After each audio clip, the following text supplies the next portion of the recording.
Week 8, Arizona Cardinals, Dolphins fans, you know how important this one is. A win, and we're all going to feel pretty good, right? Even though it's the Arizona Cardinals, we're all going to feel pretty good. You know what? We got our quarterback back. We got a win. Let's get some momentum here heading into the second half of a season. But a loss with our quarterback back after all of the issues we just went through over the last 4 weeks, that is going to spell disaster for this team. So I can't stress enough how important this week 8 game is for our Miami Dolphins. So that's what we are going to discuss today. The week 8 preview between the Dolphins and the Arizona Cardinals. We took our first dive into these two teams earlier this week. If you missed that video, go back and check that one out. But we've got plenty of new stuff to get to today. So we're going to jump into that here in a second.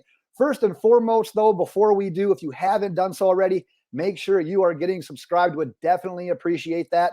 But also in the comments, let's hear your score predictions.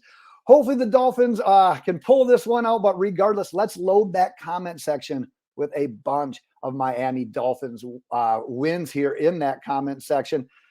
Let's start with some issues, some bad news as we head into this week 8 game against the Cardinals. And that's the idea of Zach Sieler being out. He suffered a fractured orbital, easy for me to say, a fractured orbital bone in practice. He will not play Sunday. He's already been ruled out, being evaluated to judge how long he's going to be out and whether or not he will need surgery. Now, obviously, just looking at the week 8 matchup as it pertains to this, yeah, James Conner, I believe he's 6th in the NFL in rushing yards so far this year. That's obviously going to be an issue. We're going to need the Benito Joneses of the world, the Calais Campbells of the world, the Sean Hands of the world, all those guys to step in and make up for the loss of who I think is probably our best defensive lineman. I know Campbell's had some nice plays this year, but Zach Sieler has been the constant for this team. Other team news, D. Eskridge, the wide receiver, was signed from the practice squad to the 53-man roster. Keep in mind, Braxton Berrios was recently placed on IR. Tyler Huntley was placed on IR. He's got the shoulder injury. Keep in mind, CJ Beathard was signed to our practice squad. And then a defensive lineman, a new name that we haven't heard around the Dolphins, Matt Dickerson, signed to the practice squad. Obviously, Zach Sieler dealing with that orbital bone. I got it right that time. Dealing with that injury. So obviously signing him to the practice squad, get a little bit more depth there on the interior defensive line. Let's take a dive into the injury report because the Dolphins defensive secondary is the big story from this week's injury report. Kader Kohou already ruled out. Storm Duck listed as doubtful, guessing that we're going to see Cam Smith and Ethan Bonner not be healthy scratches or scratches at all on Sunday, guessing both of them will be active. But Javon Holland, who did miss last week's game, not carrying an injury designation this week. So he is slated to come back, start at safety. So that is good news for our secondary.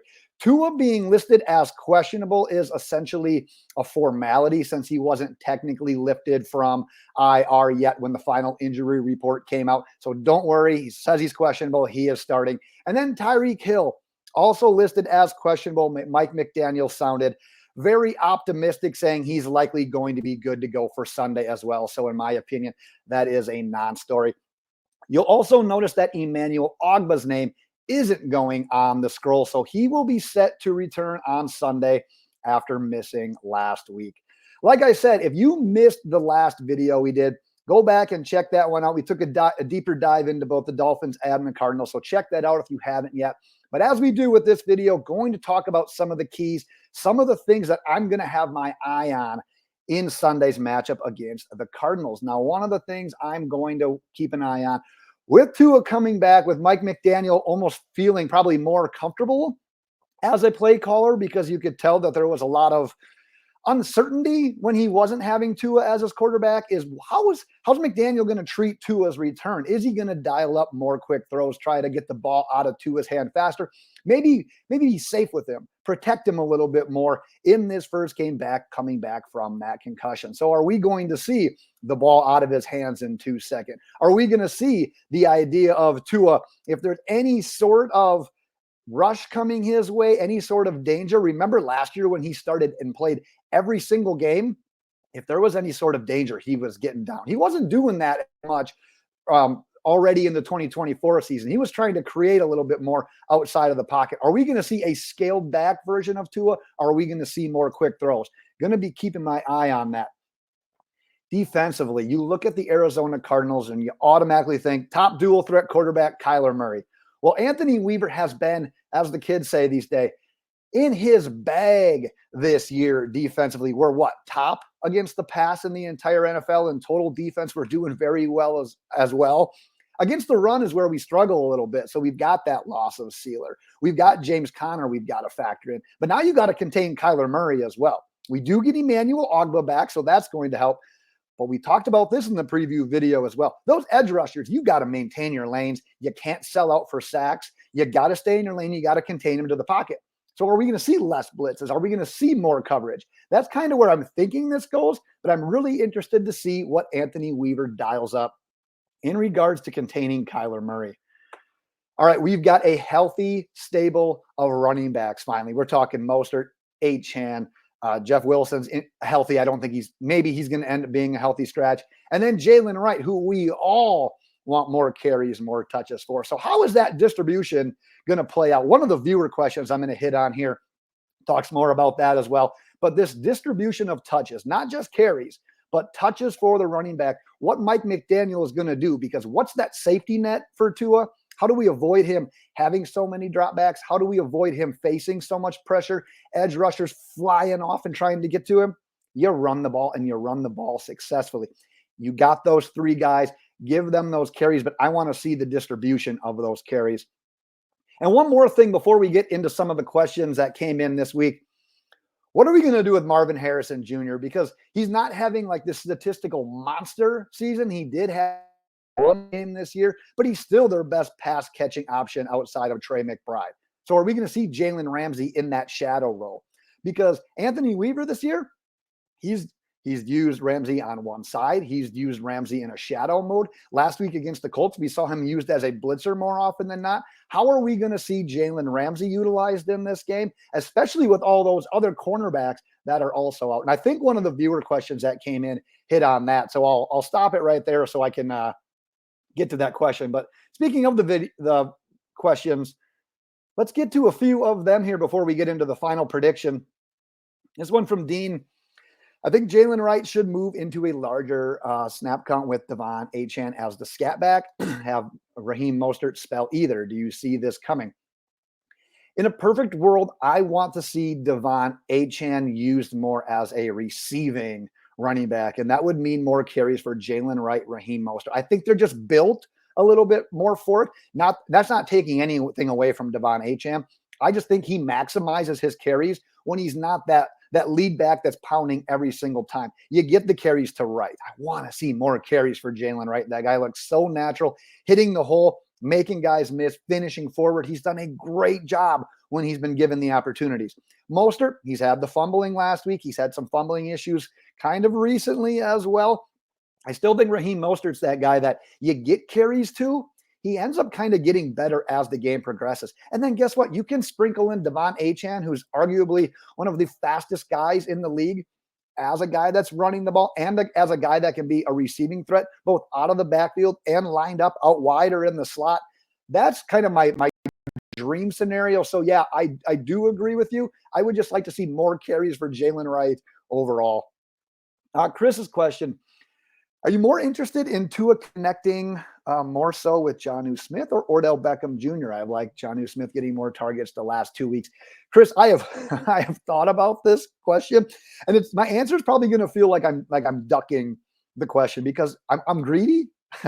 I want both. It's kind of like if you want the guy that's going to make the splash plays, the bigger chunk yardage plays, in a roundabout way, I'm like, well, that's the receiver. That's the faster guy of the two, the guy that has more of the downfield presence. So that would be Odell Beckham Jr. But we have that with Tyreek Hill. We have that with Jaylen Waddle. So now if you want to look at more of like, well, what's an alternative option that can be a new wrinkle for a defense? Maybe be more of a security blanket, get you some more of those chain moving plays, 7 to 10 yard plays that put you in second and third and manageable. Well, that's Jonnu Smith. So if I'm going to have an answer here, I'm going to go with Jonnu, especially with some of the momentum that he's been able to create over the last couple of weeks. But at the end of the day, yeah, I'm going to get greedy. I want to see a step move forward from Odell Beckham and his involvement in this offense. And actually catching a pass, he's still, I believe, catchless since joining the Miami Dolphins. So Tua, like we said, you've got to be the savior. I know it goes beyond Tua, but we got to get these guys going to really open up this offense. It's just going to be curious to see how long that takes here with it being his first game in over a month. Let's hit another one here. What happens if we lose this game, even with Tua back, considering how poorly we played before his concussion this season? At what point do we consider the season lost, since this team obviously isn't built for success? That's kind of what it goes back to in the intro, where I said, you know what, if we win, we're going to feel good, especially if we look good in the process. But if we lose and we go to 2-5, and you figure even as a wild card, you probably got to go 10-7. You give yourself wiggle room for 2 losses, where we got the Bills, we've got the Jets twice, we've got the 49ers, we've got road games against the Jets in the season. We've got the Packers, who are looking like one of the better teams in the NFC. This week is huge for all the reasons I just stated, for the reasons I stated in the intro. And like I said, if we do lose, you never really want to pull the plug on the season, especially with how much preseason hype there was surrounding this team. But man, at some point, yeah, you get more touches for some of those younger guys. You see what Kamara's got in his arsenal, Mohamed Kamara.